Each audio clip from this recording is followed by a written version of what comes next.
Hey everyone, I am going to add Leo here. Let's see, and we will get started. All right, let's wait for her to join. There, hi, Hi, can you hear me okay? I can. Can you hear me okay? Yes, I can hear you fine. Perfect, awesome. Well, we will let a few people join, and while people are joining, I'm going to introduce myself, and then you can introduce yourself, and we will get started on today's live. And today, Leo and I are going to be talking about healthy toddler lunches. So many parents are sending their kids back to school, back to daycare right now. So I think this is a really timely topic. And I think all parents can relate to how difficult it can be to make fun and healthy lunches for your toddlers. So that's the topic for today. But before we get started, I'm Kristen. I am Goodbye Gear's resident gear expert, and I'm going to be hosting the live today with Leo, who is a Tot Squad expert, and she is a registered dietitian. And if you are ever in need of any expertise, make sure you head over to Tot Squad. They have someone who can help you with everything that you need as a parent, whether it's nursing, breastfeeding, eating, whatever it is, whatever things you need as a parent, head over to Top Squad and check it out. They have a great marketplace where you can find experts on all topics. And so let's get started. Leo, could you introduce yourself to us and just tell us a little bit about yourself? Yes, thank you so much for having me. And my name is Leonila Campos. I am a registered dietitian. Yes, I am part of Tot Squad, so you can find me there as well. I've been a dietitian for over 6 years, and I actually started my career with the Women, Infant, and Children program, um, which was one of my favorites, as I got to experience the growing of infants from when they were fetuses to 5 years old, and then I got to get to know the moms as well. So that's a little bit of my background there. That's great. Awesome. Okay. So let's get started in talking about healthy lunches. And I think one of the things that a lot of parents are looking for are just tips. So, what is like your number one tip for creating a healthy, balanced lunch for a toddler? Yeah, so I think it's important to first describe what is a balanced lunch, right, or a balanced meal. So when we think about the food groups, we have five food groups, right? Fruits, vegetables, whole grains, protein, dairy or high calcium, high vitamin D foods. So in order to make a balanced meal, we want to have at least three of those food groups. Essentially, we want to have a protein, a fruit or a vegetable, a whole grain, and then healthy fats, as healthy fats also help with the development of children. So, for example, if we want to have, depending on if they want to take a hot lunch or a cold lunch, usually it's easier to take a cold lunch, right? Because they don't have to reheat it. We Yeah. don't have to worry about the temperature danger zone. So some really easy things could be um, uh, a cold lunch, like a sandwich, right? You have a whole grain bread, you have either the cheese or the natural deli meat, and then some grapes, cut grapes. Hmm. And then that would be a super fast lunch. Usually children don't have a lot of time to eat, Mm. especially if our children eat very slow, right? So we want to try to have smaller portions so that way we don't overwhelm them either. So Okay. that's some of the things to consider. That's great. And what are some tips for picky eaters? I know well, my daughter is a pretty picky eater, and so I packed her lunch today, and I'm obviously worried like she's not going to eat any of it because you never know what she likes today or tomorrow. So, what are any tips you have for picky eaters? Mhm. So if for the first few days of school, just going with what they like, Okay. um, because at least they'll eat whatever they do like or that they do tend to eat more often. Ideally, we want to continue to expose them to different foods, right? Usually, children that are more selective eaters, they are always going to go with what they like to eat. So pairing the new food with what they already like can have a great impact, or they'll be able to be willing to try the new food. Okay. Do you ever recommend putting like things that maybe they don't like in their lunch boxes? Is that ever like, do you ever try that just to see if they'll eat it, you know, outside of their regular environment, or do you typically stick to just foods you know they like? No, I do encourage putting those foods that are new or that you think that they might not like, Okay. because the great thing about school too is that there are other kids that are trying different foods, and so if they see, oh, you know, that kid tried cucumbers, and I always say that I don't like cucumbers, maybe I'll ask mom to send them some. Or maybe there's a new food that the child hasn't tried, and then there's another child that is trying it, right? So they might be more willing to try it because Okay. they're exposed to it, and they see other, you know, Mm. there are other peers eating it, and so they feel that it is okay or it is safe to eat, even though as parents we only give them safe foods, but to them that's, you know, something like, oh, I don't think I like that food, even though I've never tried it. Right. But it's just the continuous exposure to that new food. Okay. That's great to know. So definitely good idea to throw in. I know like today I threw in some carrots. My daughter doesn't typically love carrots, but I'm hoping that maybe she'll be excited in a new first day of preschool and she'll want to try them. So we'll see. Absolutely. Is there anything that you really recommend avoiding for toddler lunches? Um, yes, more of your high perishable foods, right? Like I think we mentioned food that should be kept at a specific temperature. So we don't want food that, if it's hot, right? Unless if you're, you know, if they're going to be kept hot at the right temperature, so above the 140 degrees, which is really hot for children. And so, or if you know that they have a fridge at the school, that you're able to keep your food there, and then it has to be warm. So it usually takes a lot more work. Uh, excuse me. And then depending on different schools, they have rules about like allergens, right? Especially peanut butter. Yeah. So I don't know if you know this specific school has that rule. So being careful with that. And any foods that you feel that the child might be allergic to, you don't want to send that food to try it out, because if they do have an allergic reaction, you know, the Right. school has to act on that in that sense. Yeah. Are there any, I know that's a question I've had to definitely figure out, but what are the alternatives to peanut butter for parents who might be new to sending lunches to school and have to figure out another option for nut-free school? Yes, that's a great question. So any other nut butters that they tried in the past? So almond butter, I mean, there's so many nut butters now, even sesame butter, pumpkin seed butter, even mashed avocado, Okay. because it's also a healthy fat. So that's another option too. Mashed avocado, that's a good Or idea. hummus, if they like hummus. Yeah. Okay. And then, so as you're preparing meals, you know, there's a lot, obviously kids go to school at lots of different ages nowadays. So do you have any tips for preparing meals for a 1-year-old, a 2-year-old, or a 3-year-old? Or like, do you keep it all the same, or how do you kind of differentiate between the ages? Right. So if you have children that are around that age, I always recommend not to make different meals for each child, because we get them used to do that, right? And it's a Yeah. lot of work for a parent. Like, you know, this child eats that, and then this other child eats this other food. So if Hmm. we are able to keep it consistent across the board, that would be perfect. Now, the portions are going to be different, right? A 1-year-old is going to be a lot less versus a 5-year-old or a 3-year-old. So keeping that in mind, but the Okay. portions are very, very small for a 1-year-old, right? Like maybe one stick of a carrot, right? That is cooked carrot, Yeah. or soft food. So that is the significant difference in the sense of the types of food for each age. Okay. It would be the texture, right? And then also how we cut the food. So a 5-year-old might be able to eat a whole grape, but definitely a 1-year-old is not. We wouldn't recommend giving a whole grape because they can choke.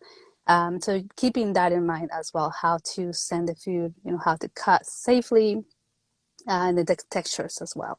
Okay. That's great. And then do you have any lunch boxes that you like? Are there any brands or like, I don't know, style lunch boxes that you love, that you've used?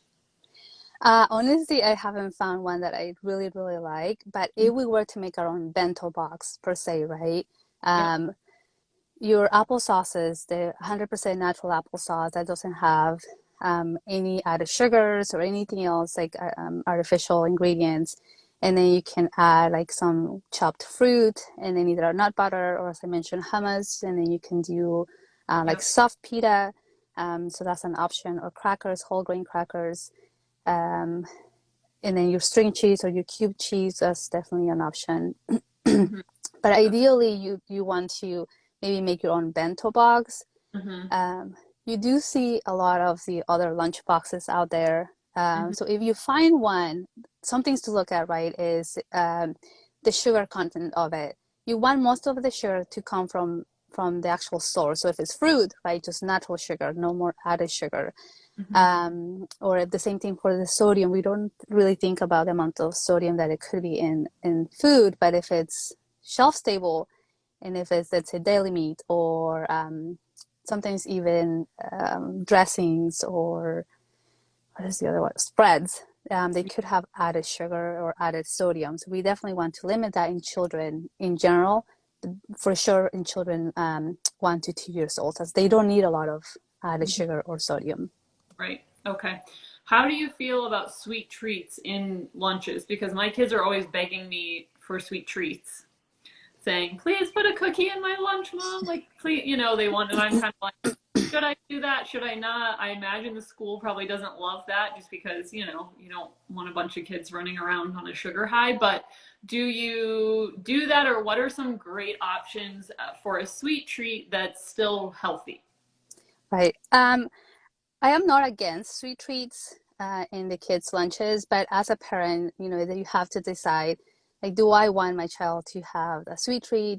So I guess looking at the pattern, right? Are they always eating the sweet treat and not eating the other food? Okay. So if that's a pattern, okay, let's switch it to, yes, you can have a sweet treat, but we are going to have it at dinner time together. So Okay. we're not saying, no, you're not going to have it, because then we get a breakdown there. But Hmm. just noticing the trends, right? They're only eating the sweet treats and maybe not eating their other well-balanced meal. So we'll just switch it to a different meal. Yes, and then in terms of what type of sweet treat, again, it comes to like if we're able to find one that has more natural sugars, or is made of like more whole foods, then that's perfectly fine. But we also don't want to just limit, okay, you're never going to have that cookie because it's just all sugar. Right. Because then we label that specific food as forbidden, or we shouldn't have it. And so we don't want to have that, like, label foods or tag foods that are good or bad, right? As Okay. we want children to have a well-balanced meal, and that also includes treats. Okay. That's great. Okay. Well, that makes me feel better because I've been adding like a little cookie in each day, and I told my son, I'm like, if you're not eating your lunch, then I can't add them in anymore because he'd come home and it would be like the cookies would be gone, and then his bell peppers would not be eaten. So, but now he's understood that that's not going to happen. So that's, and I think it is hard. I try to come up with ideas on like what I could add, like a date or like something, little things like that that are sweet that still give that like feeling, but not like a really sugary cookie. So it's hard to find things like that that are good alternatives. Right. So, um, so can you give us an idea? What is like your favorite meal to pack for your kids? Yes. So one of the favorite ones that my son, who is a 5 year, he's 5.5. So he likes deli meat. So they Okay. have some low sodium or just more natural deli meat. And then he is into like peanut butter. So it's like a really odd combination. But he does like pita bread as Okay. well. And then broccoli. So broccoli and cauliflower are his favorite. Hmm. So I packed that for him. It seems like a really odd combination, but I'm trying to get like the vegetable component, the Yeah. healthy fat, and then I like the whole grain. But some other ways is that you can do roll-ups, like turkey deli roll-ups. Okay. Then you can add some lettuce in there if they like lettuce, and like hummus. We mentioned about grapes, and that's another snack that they can have. That's great. Making it like a theme. So if they like Mediterranean food, Hmm. or if they like cold noodles, right? That they can have cold noodles with like maybe some diced tomatoes, and what would be the other one? Yeah, that would be the main Okay. one. All right. Those are great ideas. I know I'm always looking for ideas on options for my kids. I feel like I end up packing the same thing over and over again. And I'm like, I'm sick of packing this. You're probably sick of eating it. So finding new ideas is really hard. Is there anything, any other advice or tips that you could give parents for packing healthy lunches for toddlers? Anything that we missed?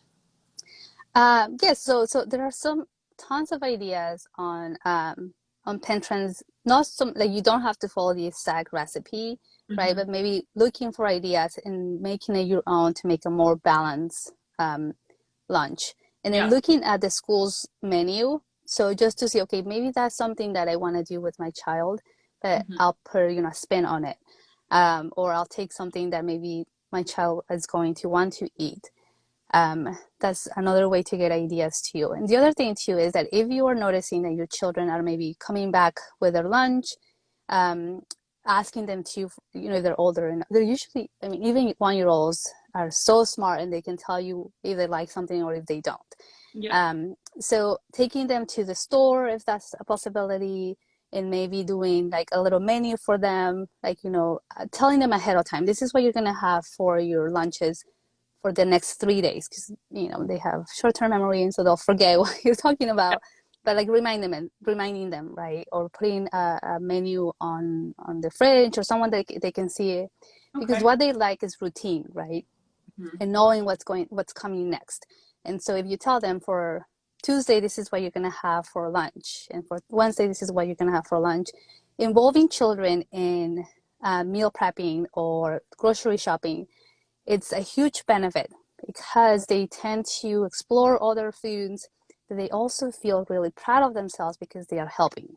They're Yeah. helping mommy, which they love. They love making mommy happy. And so I think if you involve them in things like that, even for picky eaters, they will be more willing to try new things. Okay, that's great. I let my daughter help make lunch. Her first lunch yesterday. We packed it, or I guess last night we packed it, and she was very excited. And I noticed when she got to school, she immediately wanted to show the teacher that she packed her own lunch. And I was like, okay, maybe she's actually going to eat it because she's a really picky eater. So this is a huge challenge for us. So I love that idea, having them get involved and help. And I love the idea of making a menu. I didn't think about that, but I think that's great. And a good thing for parents just to like have something planned in advance is always helpful. So that's awesome. Yeah. Well, I don't have any other questions for you, and I think that we covered everything, unless you have anything else that you want to add. No, I think we cover everything. Again, giving as a parent or as a mom or as a dad or a caregiver, giving yourself some grace because it is a lot of work. It does take time. It can be very overwhelming and frustrating when you see the lunch come home and you're like, well, then what are you eating, right? Yeah. And as a Yeah. parent, you worry like you're just not eating enough. Right. But yeah, absolutely. Finding the patterns, if you're not eating at school, they'll come home extremely hungry. But Mm-hmm. if they ate at school for some reason, they might not be as hungry. Okay. But just looking for those patterns and then involving them to see, maybe there are other things that they want to eat. And if lunch for some reason is a meal that they just struggle to eat because it's away from home, focusing on breakfast and dinner just to make sure that they are pretty well balanced. And then Okay. lunch is just going to be something that it's going to be on the works. Yeah. No, that's really good advice. And I remember last year when my son was in kindergarten, he didn't eat any lunch for the first like 2 weeks of school, and I was so panicked about it. But I think his teacher had said kindergartners are really distracted. It's a new Mm-hmm. environment. So a lot of the times they're nervous or they're just, they're just like they want to talk with their friends or whatever it is. So I remember his teacher saying, don't worry. I promise he'll start eating. And eventually after like week 2, he was eating his lunches completely. So that's something I know for new parents who are sending their kids off to school or to daycare. They might not eat right away. Just give it a couple weeks. And they'll get going. So So, yeah, great. that's a good point. Yeah. Well, thank you so much for chatting with us. This has been so helpful and just getting all of these tips and tricks. And can you tell parents where can we find you besides Tot Squad's website? Where else can we find you on social media? Yes, so you can find me here on Instagram. More active on Instagram at just my full name, Leonila underscore vegan underscore coach. That's where you can find me. You can find me on Facebook too if you just look my name, Leonila Campos. But those are the main two places as well. You can email me if you like, fueledbyleo at gmail.com. And I check my email all the time, so you can find me there too. Wonderful. Well, this has been so great. Thank you so much, and hopefully we will be able to chat again soon. Oh, sorry, it's gonna be loud. That's okay. Fireworks. No. No, thank you so much for having me. I really appreciate it. And yeah, anytime. All right. Thank you. You're welcome. Bye Bye. bye. Bye, everyone.